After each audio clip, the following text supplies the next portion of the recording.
Hey guys, earlier this week I was going through a due diligence. There was a company we considered acquiring, and I wanted to go through this IT audit, technical audit, just to discover what is inside, what is under the hood before we proceed the discussion. And I can tell you that in some cases, including this one, it can really suck. So imagine a company being in development for 2-3 years, and a few questions within 20-30 minutes can discover into which extent it really sucks. So there is a sheet with a few questions that I have prepared for the initial discussion, just to open my eyes a bit. And I can tell you the first 15 minutes were enough. If you're in the driver's seat, if you have your own company, if you are developing technology, if you are building a product, if you are a technical team lead, then you need to do a better job in building something that is, say, well documented. You have all these best practices in place. It's scalable, maintainable, at least to some extent.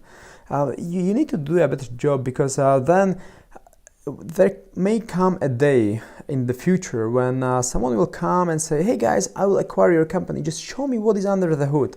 And now you want to be in a position where you are confident, you are comfortable that you've been doing something great in the last year, 2, 3, or even more.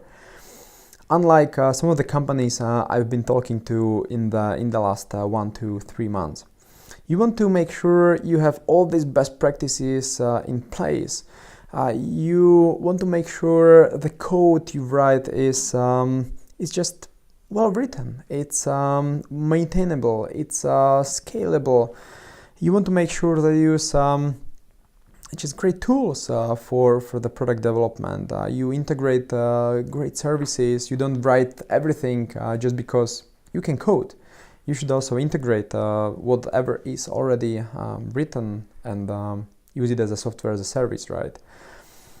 So as soon as I started asking some of these questions, like I don't know, what tools do you use for product management? How do you organize your product roadmap? How do you get feedback from customers? How do you capitalize the knowledge from the team? How do you share these insights? How do you even write the code? What kind of tools do you use? Where do you store the versions? Where do you, I don't know, keep documentation, technical documentation? Where do you keep product documentation? And sometimes you can just ask a few questions and you see if the team is senior enough to build something great. In this case, where we considered acquiring this startup company for their product, we just cannot find it valuable, and it sucks. Like, imagine you are working on a product for, I don't know, 2 years, 3 years, you iterate a few times, you throw it away, then you start building it again, and it's just not there. Like, we technical leaders need to make a better job in building something that is sustainable, something that one day someone can acquire and build on top of it, and not just replace and scrape everything. So if you're a technical lead, just make sure you follow the best practices, make sure you write a good code, make sure you have a great team in place, and just build a great product that you can sell one day. Good luck, guys.